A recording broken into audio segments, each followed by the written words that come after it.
Hi hello welcome to our channel. Video பார்த்துட்ருக்க எல்லாருக்கும் வணக்கங்க.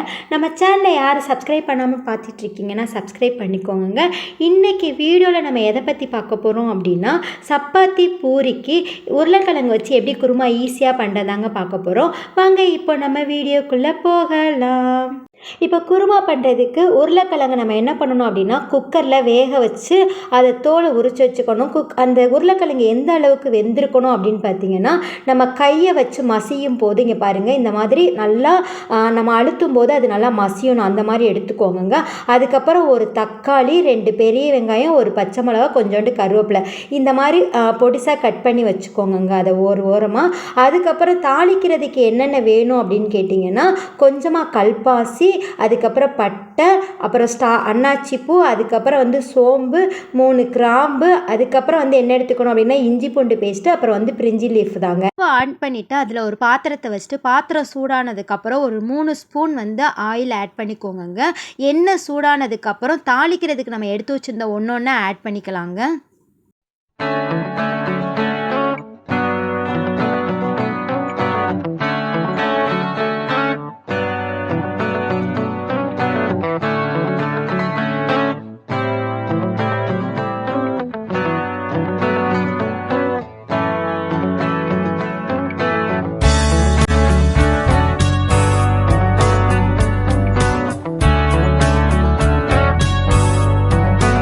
ப்ரௌனிஸாக மாறினதுக்கப்புறம் கருவேப்பிலை, அதுக்கப்புறம் வெட்டி வச்சிருந்த பச்சை மிளகா, வெங்காயம் எல்லாத்தையும் சேர்த்து நல்லா வதக்கிக்கோங்க.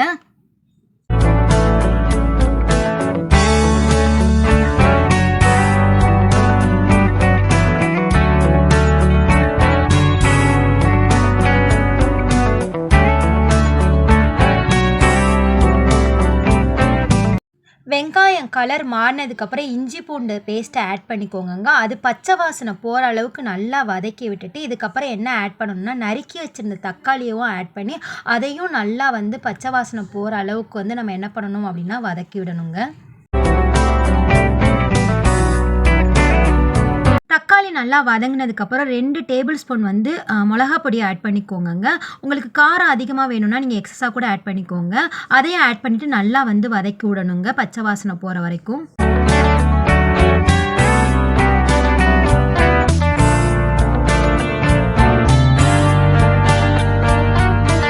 அதுக்கப்புறம் தேவையான அளவு உப்பு ஆட் பண்ணிக்கோங்க.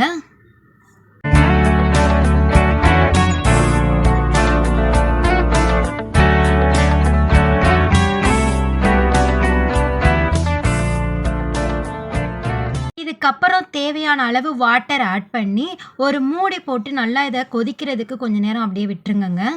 நல்லா இது கொதிச்சதுக்கப்புறம் நம்ம ஆல்ரெடி உருளைக்கிழங்கு வேக வச்சுருந்தோம் இல்லையா, அந்த உருளைக்கிழங்கை நல்லா மசிச்சுட்டு, அதாவது நல்லா இந்த மாதிரி மசிச்சு எடுத்துக்கோங்க.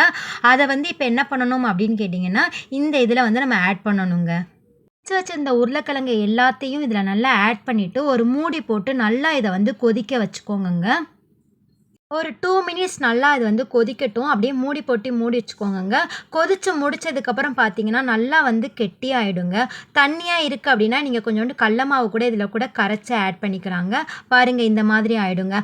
அதுக்கப்புறம் நீங்கள் என்ன பண்ணணும் அப்படின்னு கேட்டிங்கன்னா, கொஞ்சமாக மல்லி இலை தூவி அதை அப்படியே இறக்குனீங்கன்னு வச்சுக்கோங்களேன், அவ்வளோ அருமையாக இருக்குங்க. சப்பாத்தி பூரி எதுக்கு வேணாலும் சாப்பிட்லாங்க. திஸ் வீடியோ ஸ்பான்சர் பை பைமோட். இது ஒரு ஆன்லைன் அப்ளிகேஷன் தாங்க.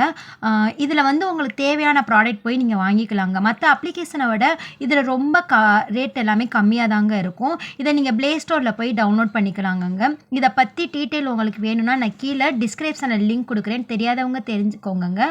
இது வரைக்கும் வீடியோ பார்த்துட்டு இருந்த எல்லாருக்கும் நன்றி. உங்களுக்கு வீடியோ பிடிச்சிருந்துச்சுன்னா லைக் பண்ணுங்கள், சப்ஸ்கிரைப் பண்ணுங்கள் அண்டு கமெண்ட் பண்ணுங்க.